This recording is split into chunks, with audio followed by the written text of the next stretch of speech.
发情的杂毛兔为了变美，竟在野外偷袭路过的雄兽人，趁着还能立起来，坐在身上肆意运动。只因夏灵穿成了兽氏返祖血脉，但控制不住自身强大能量，只能不停地接受爆体重生的痛苦。这也导致了他每次重生毛都长不齐，且都是杂色。无意间发现与雄兽尾修能够调和体内的能量，但作为纯净唯美的兔族，全身杂毛的他被誉为史上最丑雌兔，无人与其结侣。因为很久没有接触雄性，导致夏灵再次退化成了兽形。为了摆脱单身兔的命运，夏灵决定铤而走险，参加炼兽森林试炼。因为森林过于危险，所有种族建立了联盟。狼族有着制作强大符咒的能力，表示可以用灵芝换取学习符传的机会。夏灵为了有机会去狼族所在的东区，给西米和尼木使用准备阴兽的特效药，趁着他们黑黑的时候，偷偷潜入洞府偷取活胆草。正当夏灵准备功成身退时，忽然哗啦啦，他听到有脚步声靠近，一道浑厚的雄性的声音在暗夜里传来：“谁让你们跟来的？少公主，您自己前来我们不放心。”又一道雄性声音响起：“离我远点！”那浑厚声音的雄性脾气似乎很不好。遵命。另外2个雄性应声。这到底是哪个族群的雄性？环环，他们到底是什么？夏灵用意念问指环，这个环环不知道。环环只监测出这几个雄兽身体不错，等阶也比较高，你可以考虑用它们做配兽。夏灵眼睛一瞪，这配兽是他想用就能用的吗？当它是什么呢？但如果合适的话，嘿嘿，挑个最雄壮的也不是不行。这时指环检测出有个雄性的兽雄波跟上次那个很相似，夏灵兴奋了起来，跟我尾修的那个黑家伙，哎呦，真的是撞大运了。夏灵是想走过去，但想到如果真是那个雄性那个体型，他可真不是他的对手，说不准他一掌就把他扇得再来个轮回，不敢动，只能静静地趴在草堆里。随着那几个雄性越走越近，整个小兔身兴奋的要发抖，这次要好好把握，争取能有个小兔崽子，还有再要一瓶血。他脑子小九九飞转起来，还让指环赶紧给他准备好小瓶子。雄性越来越近了，但他们都穿得一身黑，戴着面镜，看不到长相啊。环环到底是哪个？我也分不清，他们都混在一起了。要不你放一下磁波试试？释放磁波呀，就有些羞耻。夏灵扭捏了几秒钟，然后撅起小屁屁，缓缓释放出他特有的兽磁波。忽然传来呀的2声颇为凄厉的大叫，那几个大黑影里砰的被弹出去2个，剩下一个还好好的站着。这一下搞得夏灵也懵了，没想到他的兽磁波威力这么大，以前都是他被反弹，现在怎么还能把那么强壮的雄性给弹走了？哎呀，这以后是不是能当自己的独门必杀技了？指环抑制不住的兴奋，剩下这个应该就是了，快您再试试，都这样了。夏灵也没有停下的道理。什么东西？不远处那个黑影浑厚的嗓音发出肃杀沉冷的声音，整个人浑身释放出威压，整个森林似乎都在瑟瑟发抖，就连地都在发颤。有一瞬间，夏灵也被他那冰冷的肃杀感镇住了，身子也跟着抖了起来。不过很快他又恢复如常，雄性释放威压的同时，他的兽雄波也跟着释放。同时夏灵确定他就是上次那个雄性，上次他基本上是昏迷状态的，而他对他，除了他身上那种雄性对雌性特有的某种勇猛外，其他方面一无所知。就他释放的威压看来，这个雄性等阶不低，至少在兔族没见过等阶比他高的雄性。他怀疑整个兽源大陆都找不出等阶比他高的。夏灵觉得奇怪的是，他感受到他释放出来的威压，却不害怕他的威压，也就是说他能扛得住他的威压，心里暗暗窃喜。他这么厉害了吗？扛得住威压不代表扛得住他的高阶技能。指环又在泼冷水，但说的也是实话。夏灵也开始害怕了，小主赶紧抓住机会。指环催促，不行不行。夏灵连忙摇头，真怕被那个巨大的雄性弄死。妈耶，现在别说让他去扑了他了，就他现在这气势，万一认出是他上次那个对他霸王硬上弓的，肯定会直接给他一个轮回。不行，小命要紧算了。指环直击要害，你不怕爆体了？你的身体现在正在用自己的兽磁波抵抗他的威压，你兽磁波又在涨了。什么？夏灵不可置信的瞪大眼，呜呜，他想哭，怎么会这样？这个雄性还一直在释放威压，威压也在加强，那意味着他要生成更多的兽磁波才能抵抗住。他不得不硬着头皮上了。上次他是昏迷的都好弄，现在这个不好弄啊！他跳出去吸他的血，没近身就要被扇飞了，怎么办？夏灵急得都要大叫起来了。而且他不能连累兔族，万一这个雄性去找瓦拉加算账，那他太对不起瓦拉加了。小主变身了，危急时候还是指环点醒了他。对啊，他身上有返祖基因显象，平时都是指环帮他抑制，他才是只兔子。可没了指环，那他是什么他都不知道，最多被认为是怪物，可怎么也算不到兔族和瓦拉加头上，这样他没了心理负担。按照指环的指引，他先释放兽磁波，还加大了力度。很明显，那个越走越近的大黑影似乎有了反应，没一会，那个雄性就败下阵了。同时，他的兽雄波也在释放。夏灵明显感受到自己在接纳他，而且身体产生了非常奇妙的感受，这是他第一次完整的体会兽类在寻找配兽、确认配兽的过程。这个过程真的很奇妙。你到底是谁出来？雄性已经开始按耐不住了，他不明白自己怎么了，居然能接受一个莫名其妙的雌性的磁波，还是在这见了鬼的黑夜里，就连那个雌性在哪，长什么样都还没看到，就凭这磁波这味道，他整个身子就开始起了变化。越想越气，他大手一甩，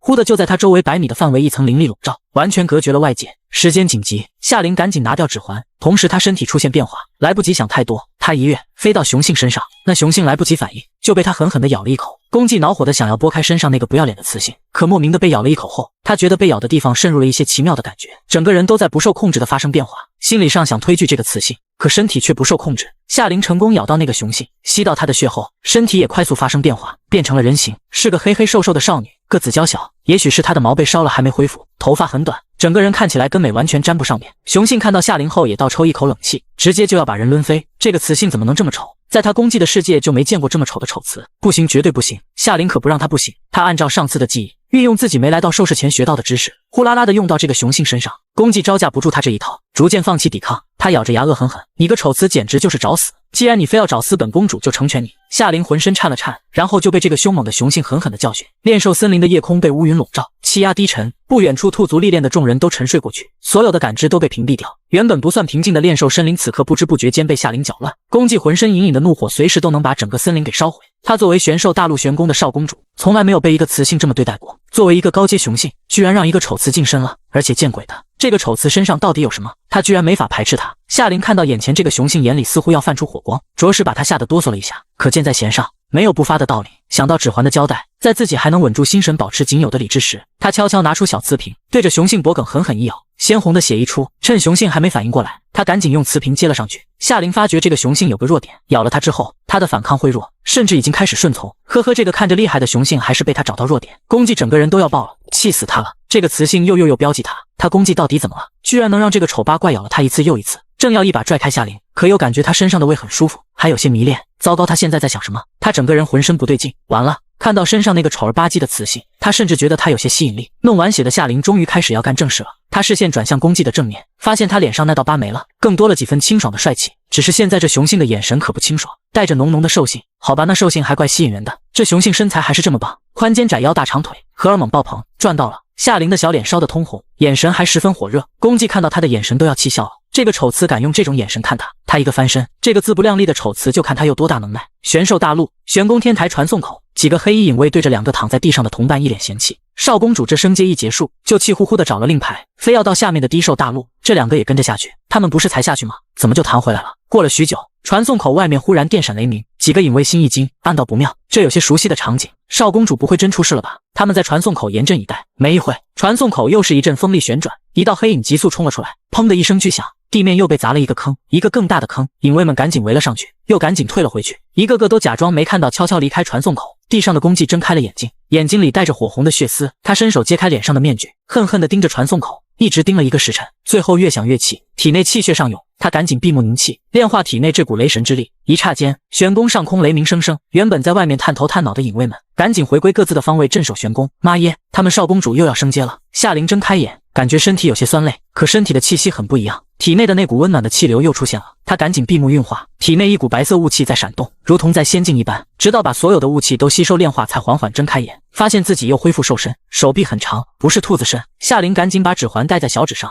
下一秒又恢复了小兔身，赶紧看了看自己的身子，还好，这次没被烧。脑子里不自觉回忆一些画面，他四处一看，那个雄性又没了。呵呵呵，很好，他不用负责。环环，你说这次我能怀上子嗣吗？要等1周就知道了。1周就1周，这次他拿到一小瓶血，哈哈，省着点，他能变好几次人形。虽然他慢慢习惯了4条腿奔跑跳跃，可他更习惯2条腿走路，站得高，空气都好很多。好期待自己变成人形啊！说实话，他到现在都还不知道自己变人形是什么样。据说瓦妮是个难得一见的大美女，她的女儿应该也不赖。抬头看了眼天色已经亮了，夏灵想起她是昨晚跑出来的，再不回去就不好交代。快速穿好斗篷，几个跳跃往兔族休息的地方奔去。夏灵回到驻扎的地方，瓦拉家几个人刚起来，发现他不在。瓦尔正打算找他，看见他回来了，安心了，简单问了几句就修炼了。瓦莎跑过来低声问：“废物，你跑哪去了？”夏灵先是一愣，这瓦莎平时都是大声喝他的，今天怎么了？还低着声。他也跟着压低嗓音：“我去便便了。”瓦莎先是愣了愣，随后哼了声：“便秘啊，拉这么久。”夏灵小脸一皱，痛苦的点点头：“便秘。莎莎表姐，给个梨给我吃呗。”瓦莎瞪了他一眼：“干嘛大早上吃梨？”夏灵表示吃梨能通便。瓦莎无语。最后夏灵美滋滋地捧着瓦莎给的梨灵果啃了起来，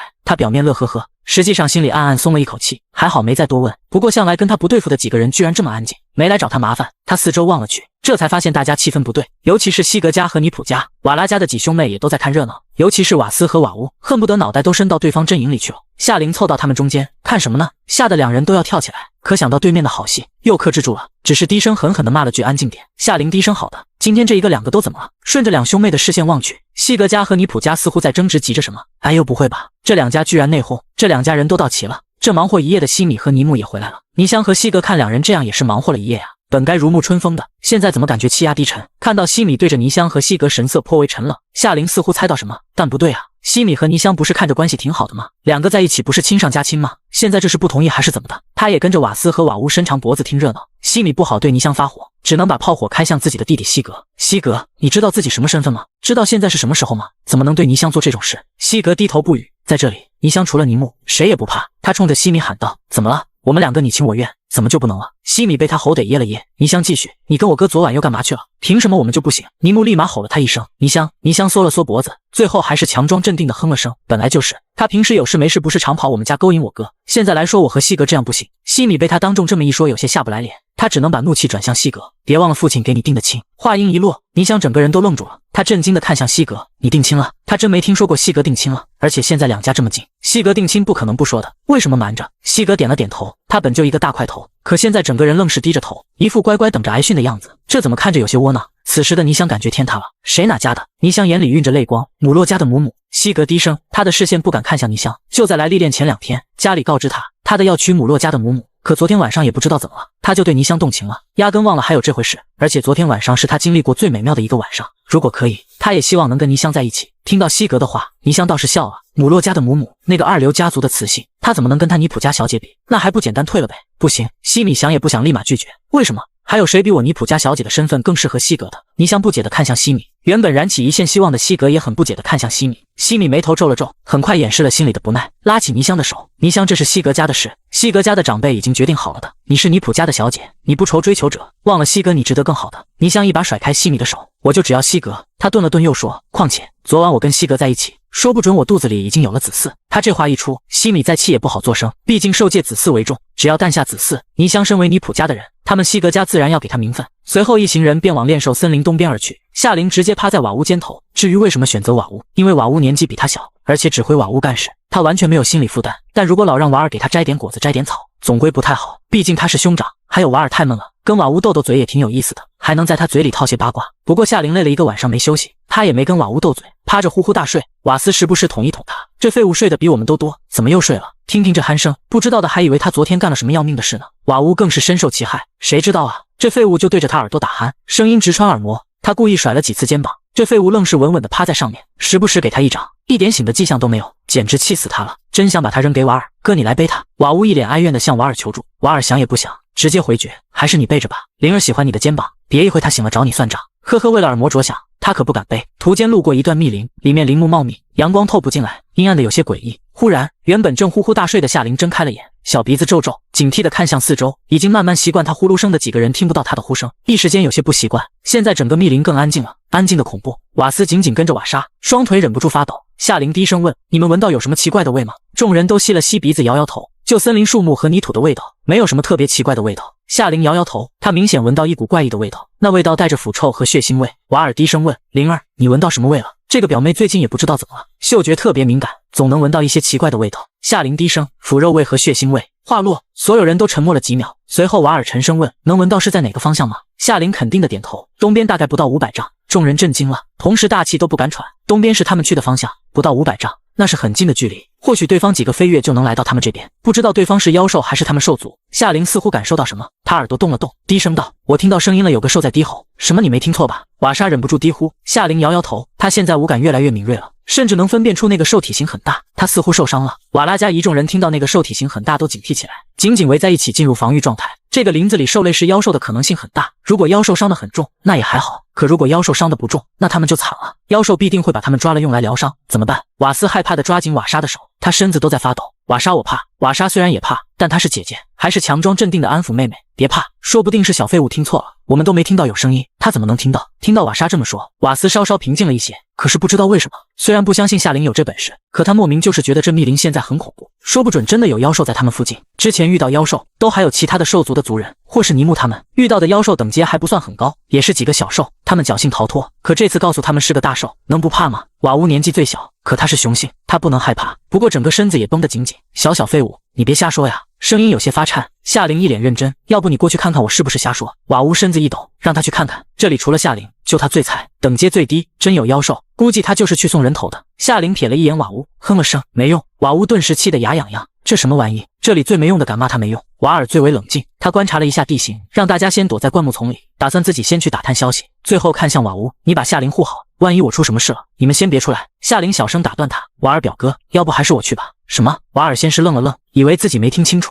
夏琳重复了一遍，我说要不我去打探情况。我现在是瘦身，身形轻巧，难道不比你们谁去都更合适？大家都沉默了。的确，如果只是去打探情况，那的确是夏琳去比较合适，他们也可以恢复瘦身。可真让夏琳这个没有灵力的废物去打探消息，他们完全不放心。夏琳信誓旦旦保证，我发誓，我就悄悄看一眼，不会出事的。况且我的嗅觉和听觉还不错，说不准不需要太近就能知道什么情况了。看到瓦尔还是不松口，又道，况且有阿耶给的保护符，真到危急时候保护符会保护我的。众人看向瓦尔，等着他做决定。瓦尔沉思了片刻，便点头了。那你答应我们不要冒险，看完就回来，一定要小心。还想再交代什么？夏琳立马抬手制止，嘘，小声点，你们赶紧隐蔽起来，别让那只大兽察觉了。瓦尔硬生生的把剩下的话咽下了，莫名有种自己被嫌弃的感觉。看着夏琳轻巧蹦跃的身影，觉得很是陌生。这个众人看来是废物的表妹，什么时候身手这么灵敏了？夏琳赶紧停止自己不合时宜的遐想，连着几个蹦跃后，她轻轻的趴在声音源头的不远处的草丛里，没再往前。透过草的缝隙，看到前面有个毛茸茸的大物，身形巨大，毛色是黑棕色的黑熊兽。